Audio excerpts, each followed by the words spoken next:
আজকে আমরা আলোচনা করব জ্যাসন নিয়ে। কি নিয়ে? জ্যাসন। জ্যাসন হচ্ছে এমন একটা ল্যাঙ্গুয়েজ, এটা হচ্ছে জাভাস্ক্রিপ্টের অবজেক্ট নোশন একটা ল্যাঙ্গুয়েজ। এটা দিয়ে হচ্ছে যে কোনো ধরনের ডেটা, হ্যাঁ, যে কোনো প্রোগ্রামিং ল্যাঙ্গুয়েজের ডেটা আমরা ওই জ্যাসনে কনভার্ট করতে পারবো। হ্যাঁ, কি করতে পারবো? কনভার্ট করতে পারবো, এই দরজাটা।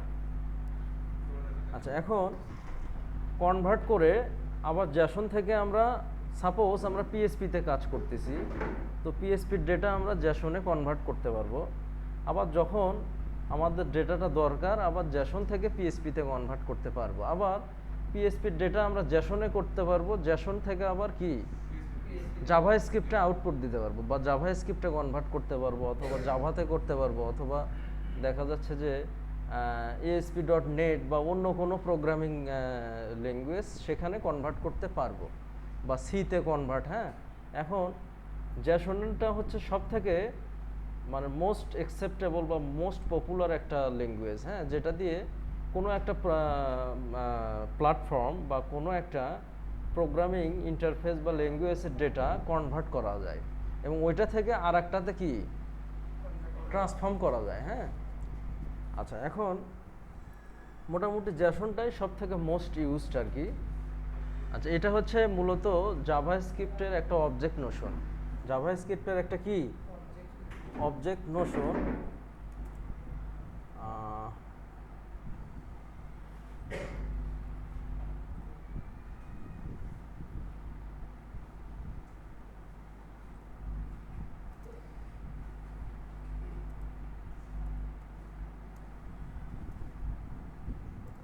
আচ্ছা, জ্যাসনটা লেখা হয় হচ্ছে সেকেন্ড ব্র্যাকেট দিয়ে। কি দিয়ে?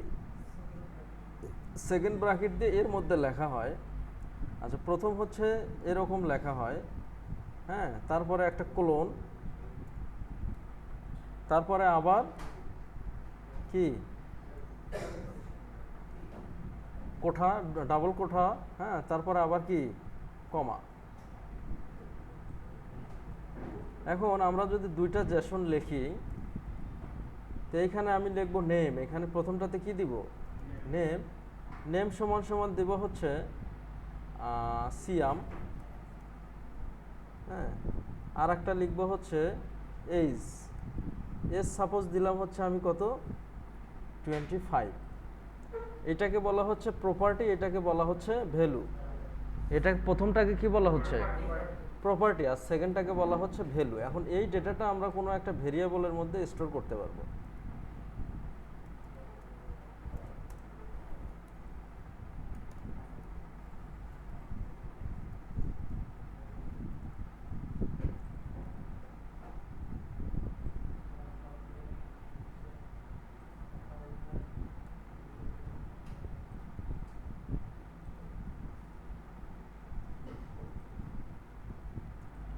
ঠিক আছে, তাহলে এই ফরম্যাটে মোটামুটি জ্যাসনটা লেখা হয়। অর্থাৎ জ্যাসন শুধু স্ট্রিং সাপোর্ট করে। কি সাপোর্ট করে? স্ট্রিং, বা দেখা যাচ্ছে যে ইন্টিজারও সাপোর্ট করে, কিন্তু মোটামুটি জাস্ট টেক্সট সাপোর্ট করে। কি সাপোর্ট করে? টেক্সট। অর্থাৎ যত ডেটা আছে আমরা টেক্সট ফরম্যাটে কনভার্ট করতে পারবো।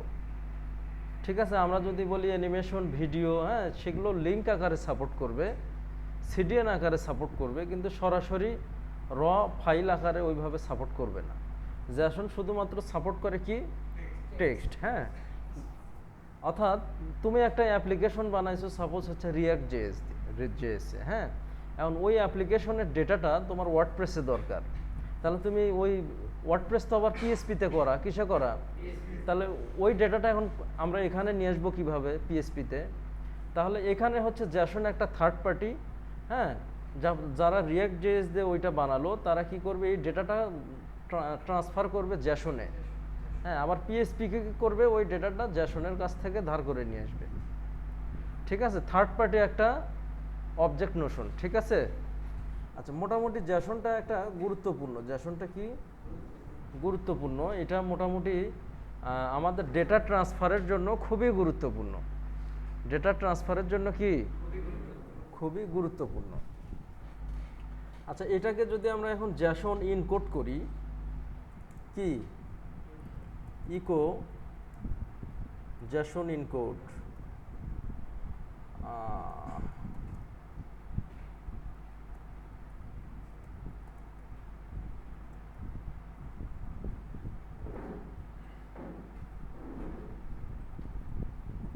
তাহলে কি হলো?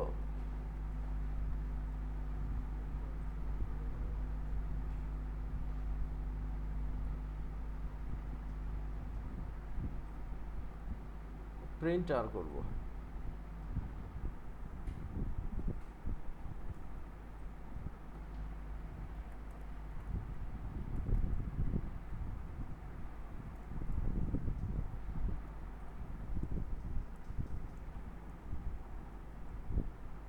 এটা তো লাগবে না।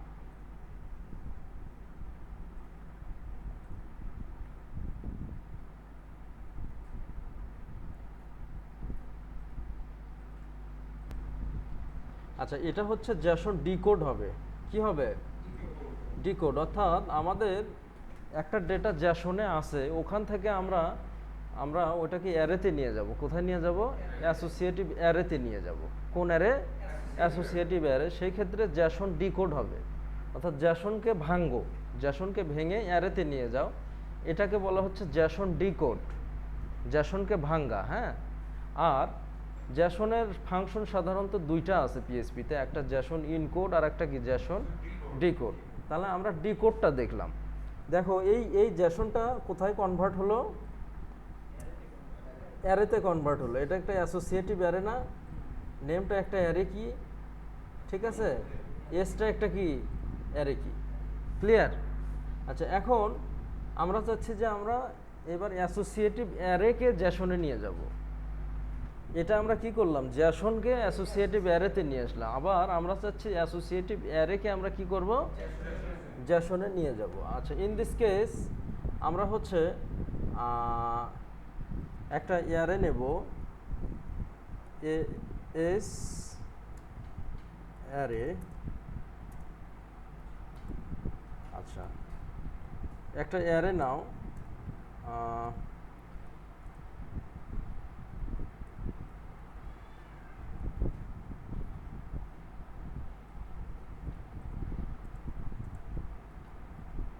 আচ্ছা প্রথম নিব হচ্ছে নেম, নাকি? প্রথম কি নিব? নেম দিব হচ্ছে সাপোজ সিয়াম, তারপরে এজ দিব হচ্ছে কত?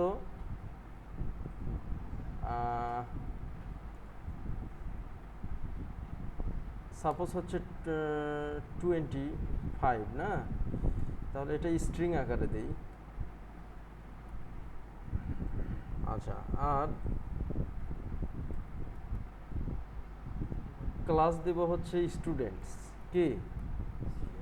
আচ্ছা, স্টুডেন্টস দিব। এখন এই ডেটাটা আমাদের কি ফরম্যাটে আছে? অ্যাসোসিয়েটিভ অ্যারে আকারে আছে। তো এইটাকে আমাদের সাধারণত ডেটাবেজের ডেটাগুলো অ্যাসোসিয়েটিভ অ্যারে আকারে থাকে, টেক্সট আকারে থাকে। কি আকারে থাকে? ওখানে অন্য ফরম্যাটও সাপোর্ট করে, কিন্তু বেশিরভাগ ডেটা আমাদের টেক্সট ফরম্যাটে থাকে অ্যাসোসিয়েটিভ অ্যারে আকারে, হ্যাঁ। আচ্ছা, এখন এটাকে আমরা JSON-এ নিয়ে যাব। কোথায় নিয়ে যাব? JSON-এ নিয়ে যাব। তাহলে JSON ইনকোড, JSON কি? ইনকোড, তাই না?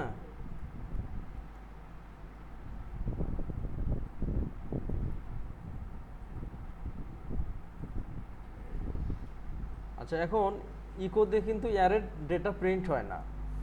ইকোতে কি? অ্যারের ডেটা প্রিন্ট করার জন্য প্রিন্ট আর লাগে অথবা ভারডাম লাগে, তাই না? প্রিন্ট আর।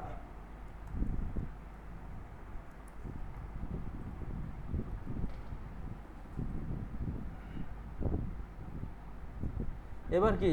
এটা JSON হয়েছে। কি হয়েছে?